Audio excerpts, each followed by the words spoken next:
RingVille episode Zamaya. Yo, what's up, everyone? How you doing? My name is Kevin Herrera Sanchez, KHS, and welcome to another episode of RingVille. Today, I have the absolute pleasure of sitting down with someone who's wrestled for Phoenix Championship Wrestling, Winner Circle Pro Wrestling, Future Stars of Wrestling, Defy Wrestling, NWA, Ring of Honor, the Little Killer, Zamaya. How you doing? I'm doing good. How are you? I'm doing pretty good too. Thank you very much for taking the time. Thank you for having me. Of course. One of the first things I wanted to talk to you about was you are such a great example in wrestling of having such a unique look. Is that something you knew you wanted to do entering wrestling? Yeah. I remember when I was first thinking about actually pursuing wrestling, I wanted to stand out. I'm a Leo, okay? I'm just gonna be honest. I'm a Leo, and I like the attention. I like it all. Let's get that out of the way. Shout out to Leos. Shout out to Leos. No, but I feel like a lot of the time growing up, I was very closed off and always in the background. Okay. And I think growing up so shy and constantly being afraid to stand out, once I got started in this, I was like, I can't be afraid anymore. So I'm just gonna, I'm not afraid anymore. No, but I was just like, I'm gonna stand out the most and be as unique as possible and just be myself. Because this is unique, but it's also just me. And I'm just showing people what I didn't show them growing up. How do you keep your hair up? So they should sponsor me by now, but it's Got to Be. Got to be. Yeah, Got to Be hairspray. I go through cans Got to Be, so Reach you out. should probably sponsor me by now because I brought 4 cans with me to Vegas. Yo, half of your profit coming from right here. For real. You made your debut in 2022. Yeah. That's less than 3 years, or has it been 3 years now at the time of recording? It'll be 3 years in August. In August? Yeah. Okay. And you have made such an impact in less than those 3 years, which incredible, by the way. Thank you. Of course. What is the feeling like seeing the fan support and just the recognition your name is getting in such a small time? I get emotional when I talk about it, but it's just so insane to me to think about where I was 3 years ago because, 4 years ago. I've been training for 4 years almost, but I was in a dark place where I didn't really know exactly what I wanted to do. Okay. Growing up, I always knew I wanted to do something that was a part of a bigger scale of something. And I grew up drawing, grew up singing. I don't sing good, but I tried. I wanted to be a firefighter. I was going to college for firefighting. I always wanted to do something that meant something. And wrestling was always that outlet. And I saw wrestling as this larger than life thing. And I was like, that's perfect for me. Because I'm someone that wants to not only inspire people, just to be something bigger than normal life. So when I first started wrestling, I realized that I could inspire people through that. And these fans would come up to me, all these little girls at shows, they're like, you're so cool, I want to be just like you. And I'm just like, don't say that, I will cry right now. But yeah, it's just been such an amazing journey to not only get on these shows so soon, but to go to all these places and meet all the amazing fans and to have them come up to me and say I inspired them in some sort of way. It is the biggest blessing, and I sometimes still can't believe that I'm here where I am, and I'm so grateful for literally every single day. It's interesting that you say that about little kids coming up to you, because you have this energy in the ring where you just be murdering people. Yeah, I don't know if they're just they're like, I want to do that too, or yeah. And you bring this this aggressiveness and intensity in your matches. Where do you draw that from? So I want to give credit to my trainers. I train out of the Arizona Professional Wrestling Training Center. It's in Mesa, Arizona. But my trainers, Don Vitale, Gabriel Gallo, Joe Graves, Axel Keegan. When I first started, I think because there were no women there, I was kind of intimidated at first and kind of closed off, and also just very nervous to be there, but also very excited. So the ongoing joke was, you can't stop smiling when you're in the ring. And I was like, I don't know, I'm just happy to be here. Like, I'm so excited. I'm having a good time. Yeah, I was like, this is what I wanted to do. This is a blast. But I think as time went on, I started to doubt myself because I was hitting roadblocks. And I wasn't used to that, because when I first started, it was like, okay, I'm getting everything down. This is going great. And then I started to hit a wall. And it was the character aspect, or just being able to be confident in the ring. And I remember my trainer, Don Vitale, he had told me, I wish that you could see yourself the way we all see you, because we believe that you are a fucking killer. And we know you can rip bitches' heads off. Sorry for my language. But I think just hearing that, and then also them pushing me as hard or not harder than the guys, it put me on this, pedestal? how do I say it? Not a pedestal, but it gave me a good kind of pressure to make them proud.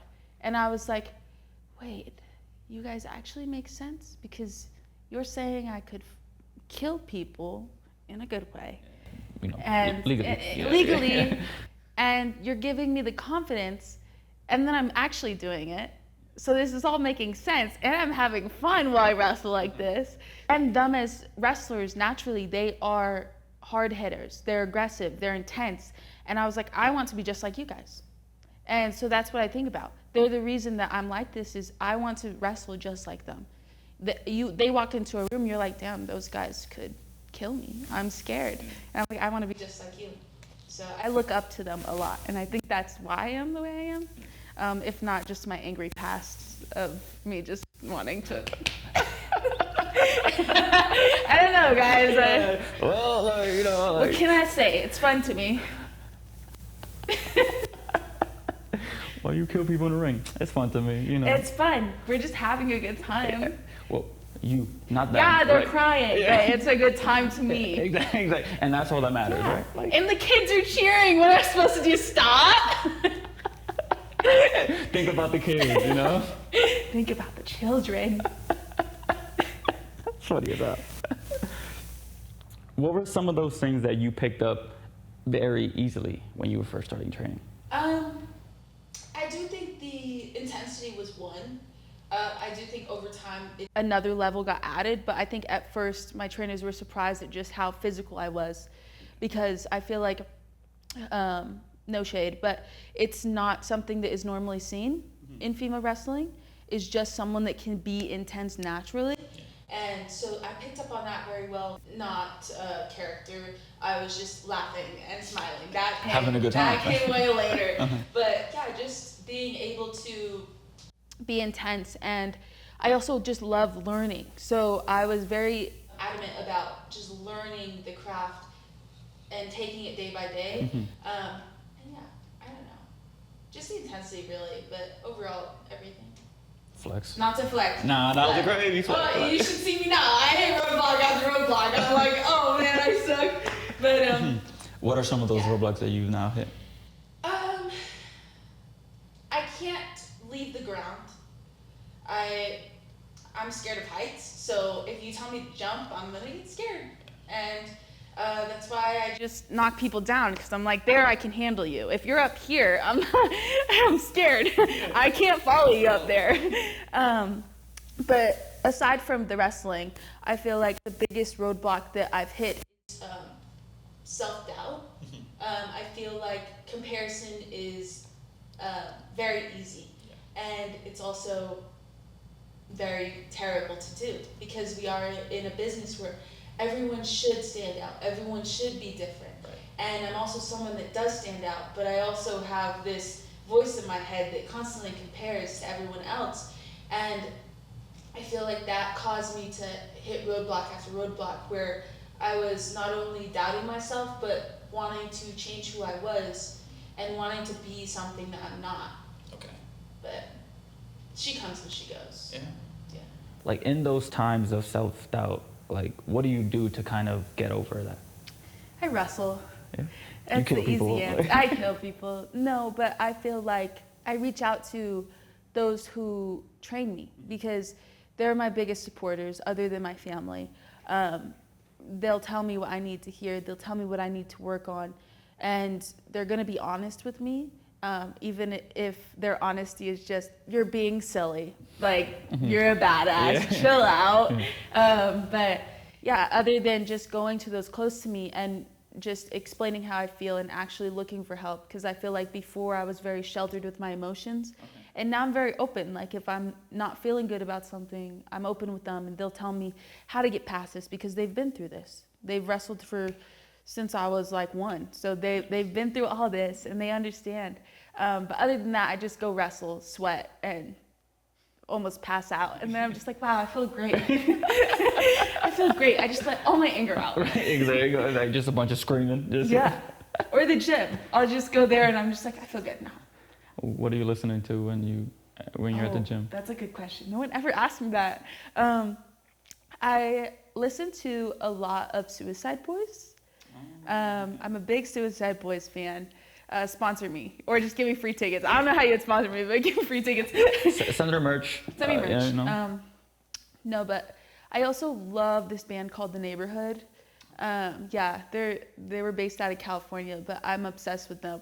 And it's not even gym music, but it's just music that calms me down. Okay. So if I'm ever like angry, I'm just like, oh, this makes me happy. Yo, shout out to music, yo. Shout out to music. Yeah. I could talk all day about it. Same here. Like, yeah. The name is based on music. Really? Yeah. You know J. Cole's label, DreamVille? Oh, that's so sick. Yeah, because I'm a huge fan of that. Yeah. Like, that whole label. That's like, awesome. Yeah, you're killing it. Thanks. Look at this guy. Nah, come on. Sure. I'm here to hype you up. Like, what was it like wrestling Masha Slamovich? Oh, it was awesome. Yeah. Everyone's been asking me this today. I'm so excited you asked. But I think when you wrestle someone that is at that level, you can kind of get nervous going into it because you're like, okay, I hope that I'm up to the standard. I hope that this all goes well. But it was just a really awesome time, and she was very supportive. She was very happy with how it came out. I got very good feedback from my trainers and everyone around me, and I want to do it like 1,000 more times. I had such a fun time. I'm just like, yo. She's also someone who was like, oh, she's murdering people. Yeah, that's why I was so excited. I'm like, dude, we're going to mash so well together. Nice. Yeah. That was a pun. Oh, it was. Yeah. You see? You dropping gems out of nowhere? Come on. Damn, that's great. How did you come to appear on Ring of Honor? Well, I had been going out for a few shows, just very consistently, and they were out here actually in Vegas, and they needed someone to wrestle Billy Starks, and they picked me, and I was like, let's do it. But yeah, that was also very fun. She's so fun to work, and she beat my ass, but it's fine. You know, it's fine. It's cool. Next time, you get it next time. Next time. There you go. What was the feeling like of just being backstage at a show where it's like, whoa, It can be intimidating, but it also just makes you even hungrier, I feel like. Especially like when I go, like I leave and I'm just like, I want that. Like I want to be there. That's what I'm chasing. And you leave and you're like, okay, like on to the next. Like, yeah, that happened, but I want to be signed. Right. Ring of Honor was a blessing, but I'm even hungrier to be the person that is getting that match and having someone wrestle me, you know what I mean? Yeah. So it's a really cool experience, and also just seeing all these people that I grew up watching even, and hearing them give the talent feedback and just seeing the way their mind works with things. It's always so cool just to see how everything works. It's like, whoa, this is a big company. Yeah, I was like, yo, this ain't like back home. This is like, this is upscale. Yeah, it's like, wait a minute, was that the biggest crowd you've performed in front of? I don't know the total number. I know when I wrestled at the Crash, that was close to 4,000. So yeah, that felt insane because the venue was so like packed in. I remember just laying there and I'm just like, there's so many people here. But yeah, I don't know which one was bigger. Wrestling in front of 4,000 people, that's insane too. Yeah, it was insane. And I felt like high on life. I was like, this can't be real. I have to be dreaming. And how much does the crowd factor into your matches? I feel like it depends. There's certain crowds that I'll wrestle in front of. Like back in Arizona, the crowd is all kids for the most part. Okay. And so basically the whole time I'm just like, yeah, let's go, come on guys. You love to watch me kill people. So that's always fun, and it's just a fun time because I've known all of them for basically my entire 3 years now. And they've watched me grow up there, so it's always cool to see them. I think, like, I just wrestled for a promotion in Vancouver, Canada called Boom Pro Wrestling. Their fans only know Boom Pro Wrestling. So they're very in tune in that story there. And their reactions are always different because they actually just hate my guts. And I feel like sometimes... So they're wrong?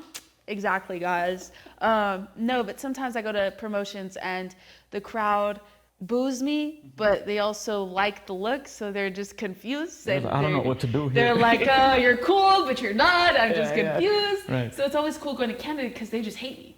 And I'm like, this is different. Like, I'm not used to this. So it's always cool being there because when they hate me, I'm just like, yeah, watch me kill your favorite one. So that's what I love to do. And then just like other crowds that just react to everything, very indie, like those are always fun because it's just like, hey guys, let's just have a good time. Right, we're here for a good time. You know? We're here for a good time. You were on the PWI top 250 women's wrestlers. Yeah.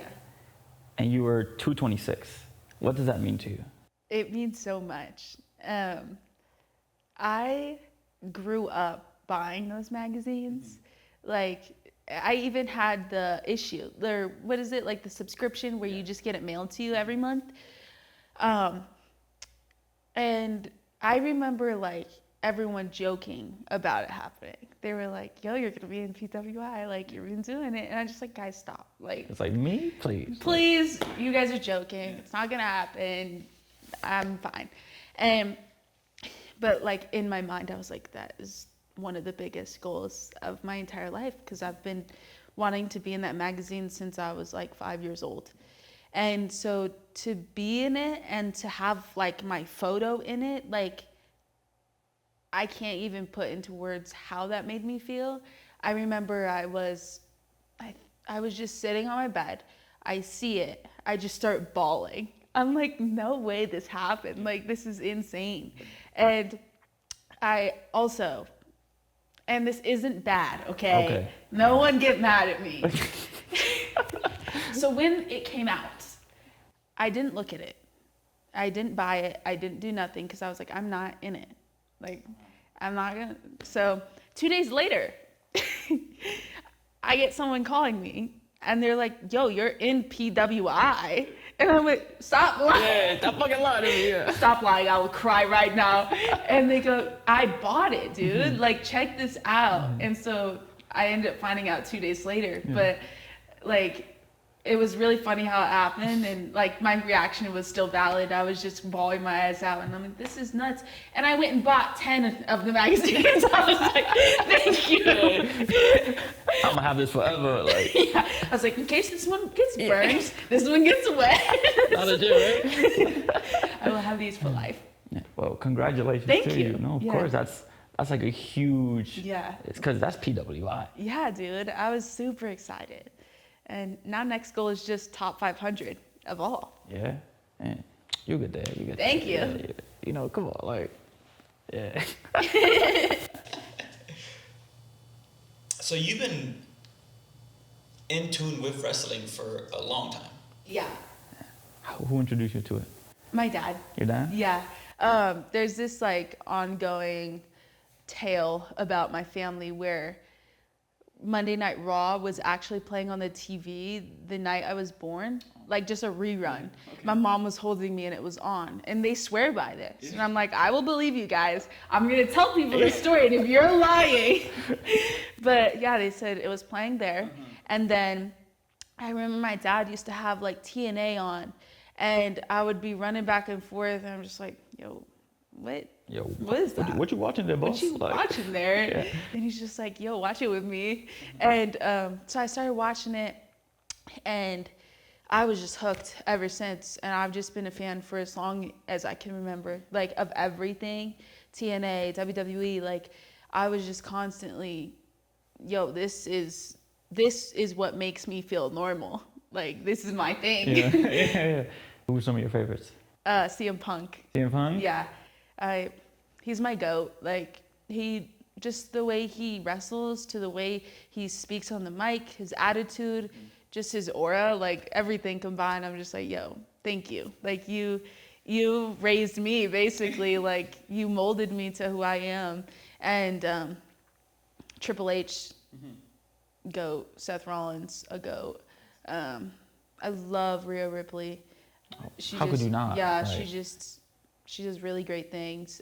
Bull Nakano, if you can't tell. Really? Yeah. I would Bull Nakano. I would have never been able to tell. Yeah. Yeah. So huge Bull Nakano inspiration. Yeah. No, What was it she's- about her? Just to be honest, she fucks bitches up.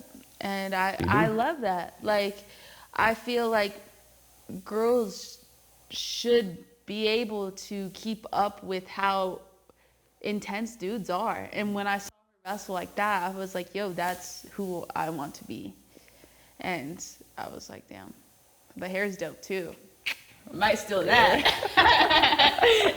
It is. It is. That's super fire hair.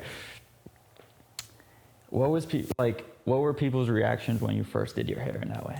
Honestly, like everyone was very supportive.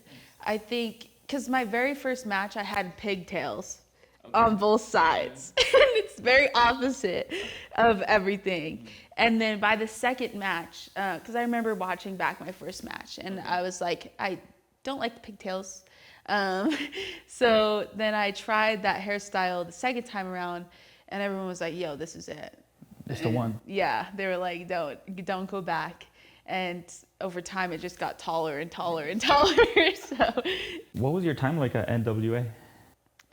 so NWA actually just partnered with Duke City Championship Wrestling, which is in New Mexico. Okay. So currently, that's the only one I've worked for.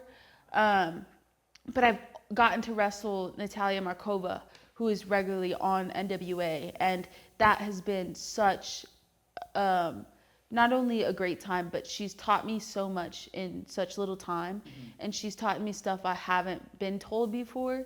So I love that because I love learning. Like that's my biggest thing with wrestling is I love wrestling people that will teach me something, and I love learning from every single match that I have just to progress and get better. So it's always great. And I don't know, there's a chance I might go out to NWA soon, so we'll see. Yeah, so I'm excited about that. Is it safe to say that Phoenix Championship Wrestling is your home-based promotion? Yeah.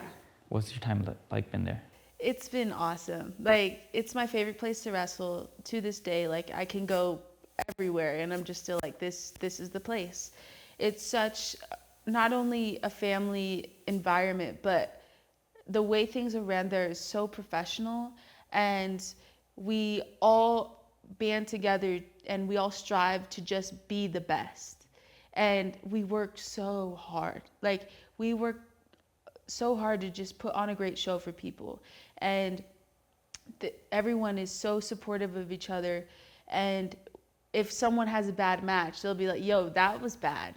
Like, get better. They're honest. Yeah, we're all very honest with each other. And we just want to be great. We want each other to be great. And that's why I love that environment. And we also do such great things with, like, we also have, like, our lower company, which is Slam U. It's basically like, I guess, like the NXT of us. But a lot of those shows are fundraisers for, we just had a breast cancer awareness fundraiser. We do fundraisers for the Kids Phoenix Children's Hospital. Yeah. Like, our main focus is just giving back to the community. We do fundraisers with the special needs, I forgot the name of it, but out there in Mesa.